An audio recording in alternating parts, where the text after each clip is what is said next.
Ooh, the liquor, it's gonna be good. It's gonna be a good episode. Yes, it is. It's gonna be nice. Welcome to another episode of Cousins Cut Up, where we're not just skin folks, we are true kinfolk. So, why don't you go ahead and click the subscribe button and click on that notification button so you'll know when we drop the next video. So, y'all. And I think in the African American community, it's been such a taboo. We really don't take care of our mental. We don't, and we should.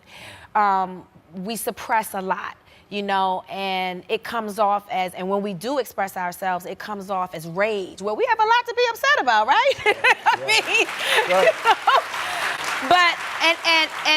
And not to shun those feelings, but they need to be channeled, or they need to be expressed in a healthy way. So, y'all, I wanted to start this conversation by talking about mental health. It's such a stigma. It's kind of taboo in the Black community that if you have mental issues, that people think you should either keep quiet or take it to Jesus, pray about it, right? And people don't like to, one, go and see anyone, a professional. And a lot of times we can't afford it. We don't have the insurance that'll cover something like that, nor do we understand it. I think that's a big thing, like because of how we were brought up and things that we were told in our family, you don't really understand if it's depression or if it's anxiety, you know. And then if you act out, then your folks just say, "Oh, she crazy." You know he crazy. You just got to watch it. Oh, the kid is just bad, right? So I was just wondering how you guys felt about it. I mean, because the thing is we all grew up, you know, close, and is there anybody that you've met, come across, anything like that, that suffers from mental illness? Because the thing about mental illness is, it's just like anything else. It's like if you have diabetes, or if you have high blood pressure, or you have a thyroid issue, or whatever, it's still an illness, and it's just the part of your brain is, you know, unbalanced. Imbalance. Yeah. So I don't know, and our family is very quiet about it too, and that's the thing. We don't talk about it, but there is. Do we have some crazies? We do. Yeah. How much? Say yeah. Oh, we don't say we. I mean, I'm gonna say wish, but I think we do. Am I the only one that thinks that? Well, I think it's different levels. It is, yeah. Yeah, because, and he said I could say this, so I will say this. My youngest suffers from depression, and I don't know if you guys know, but for a week, and it was Right before Thanksgiving. Right before Thanksgiving, 2 years ago. Yeah. He was put into a hospital because he just could not cope for whatever reason. And it was very scary for me. And the thing about it is being a mom and not understanding what's going on, and knowing how to handle it. You know what I'm saying? You don't know what to do, because I've never seen my mother deal with anything like this. I've never seen my aunts or my uncle deal with anything like this. So I didn't know what to do except just love him. Just love him. That's all I knew how to do, was just remind him how much I love him. And I mean, that's all I can do. But you know, and you don't tell family. It's a shame that we don't share with our family, because It's a taboo. Yeah, everybody gonna look at you crazy, you know. That's something wrong with him and all that kind of stuff. And y'all know who I am. Y'all stop playing with my baby, we gonna have problems. You know, it's that. Right. So I don't know. I've dealt with depression. I think I still do. I keep a lot of things to myself, so I don't know how to express my feelings with words. I can write it out, but after Drew, I was I had postpartum really bad. I tried to fake it, as if I was okay, but I was really depressed, and I was in maybe 2 years after I graduated, I was having depression really bad, and I just didn't know what to do, so I just faked it as if I was okay, but I knew that Something was wrong. Yeah, that I wasn't. I wonder if my children, because I have waves of depression, and sometimes I have anxiety, and I didn't even know what the anxiety was. I used to sit at my desk and I couldn't breathe, and I'm like, why can't cannot catch my breath, and I'm trying hard, and my heart is beating fast, and I'm like, why won't this go away? And then I later found out you were having an anxiety attack. Yeah. And I could not make it go away. And then the part of depression, it comes in waves. Lately, in the past 6 months, it's been because my dad's gone. Yeah. And It's triggers. yeah, it is triggers, and it's things that people say that remind me, or sometimes I feel guilty because my dad's gone and I'm here. It's a lot. But I'll be with you a while. My dad's been gone 6 years, almost 7 years this end of this month, and it still is a trigger. But how do you deal with it? I just, for me, I think I have a little bit. I have depression and anxiety a little bit, and I get manic about things. So I don't get to moving around too much, doing a lot, going until I just exhaust myself. You feel like because like the anniversary. Yeah. So I feel like I gotta keep busy To keep your mind. to keep my mind off of it.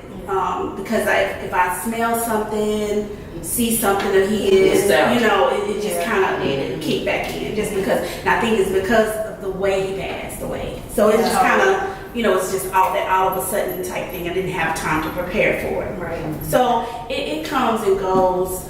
But like with the kids, my oldest two never really had much of issues, I don't think, but my youngest did as well. But it was because of bullying too at school. So he dealt with a little bit of depression and had told a teacher that he had tried to commit suicide, and then they didn't tell me for 2 days. So we had to go through going to see someone, and I think that caused even more problems because of the fact that person really wasn't treating him. They were just sitting in the room playing games. So you have to kind of really be proactive and on top of it too when it's your children. I was gonna say, so how's he now? He's much better because I think what happened with us, because he's so close with my husband's side of the family, they were real close with their cousins. All of them were born like this. So they just kind of, and his sister and brother just kind of took him in, and they made sure that they made him feel like he's wanted. He's he's a part of something. You don't have to worry about what kids are saying or whatever. They kind of took him in and made him feel comfortable. And I think that really helped him a lot. Did you try to keep him like sheltered to you after you found out what happened? Oh yeah, for a long time. I was kind of like, I think I got on his nerves. Because every time I picked him up, I was like, okay, let's talk and what's going on. And then I had to say, okay, Erica, back off a little, because I could. At first he was good with it, and he's still, even now, I kind of pace it.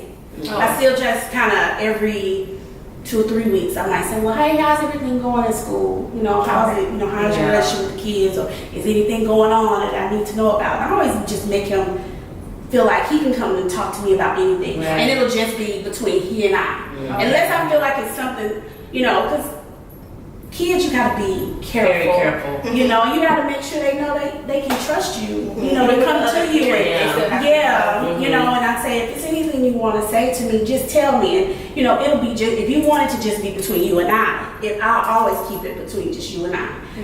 But if it's, I say, but if it's something serious, I have to let you know. I have to tell Daddy. I have to bring Daddy in because we don't want to leave him in the cold. But for the first a few days or a few weeks, I just like, okay, just me and you're gonna talk, and I won't tell anybody. And my mom was big on that, like whatever, because I shared with you guys what happened to me when I was 8, and my mom was the type of person like I can come and tell her anything. Like if there was something going on or something changed with who switched up with who we living with, come and let me know.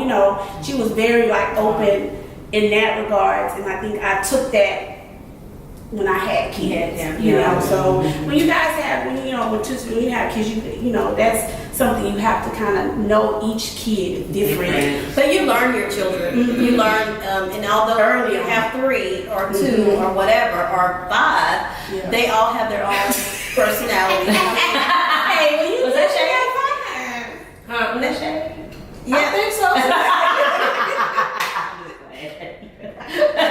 Hey, Tina, I was trying to get fine with you. I was trying to get fine with you. It's a fact, Tina. Okay, just like no, but when you have kids, you learn them. They all have different personalities, and you learn them. When things start happening differently in their life, you know things, and you can kind of tell when they start acting different. I remember that my son, when he in junior high, he was such a happy kid. And then by the time he high school, it just changed. It changed. So you just have to pay attention to them. And although I say that, I did not know it was to this extreme until somebody called me and said, he's talking about killing himself. And I was like, wait, hold on, you're not talking about my baby. Well, y'all got the wrong. Y'all sure? Y'all talking about me? Yeah. So it's just, pay There's attention. somebody in our life, me and my husband's life, who the exact same thing, where he got a call, and he got a call, and they were like, this is a child, so they were like, this person is trying to kill themselves. They've been talking about it on social media and all this, and so we were like thrown for a loop, and my husband and then people on his side of the family, rallied around this person and told that person we love you, anything you need, let us know, because a lot of times I think we don't think, oh, whatever, they're okay, they're going to school, they're kids, they're all right, but they really they're going through a lot. It's a lot of stuff that we don't know about that they go through at school. Especially in middle school. Middle school, yeah. There's so much going on in middle school. I found out that one of the new principals just told me about, he was like, Roy was in an area he wasn't supposed to be in. He was supposed to go to the car ride section. He was in the bus. He said, I know him. I know he's a good kid. He's, makes good grades, but he was over in this area, and I know those kids sometimes they're back there smoking weed. And I'm like, what? At the middle school? He's like, yes, ma'am. He said, so I just want, Roy to go where he's supposed to go. I'm gonna help you. They ain't just smoking weed, they back there having sex. When I was in school, there were girls having sex. Thanks for joining another episode of Cousins Cutting Up, where we're not just kinfolk, we're a true kinfolk. And don't forget to subscribe to our channel and click that bell over there. It'll let you know when we drop another video. See you later. And that's a wrap. Come on. Let's talk about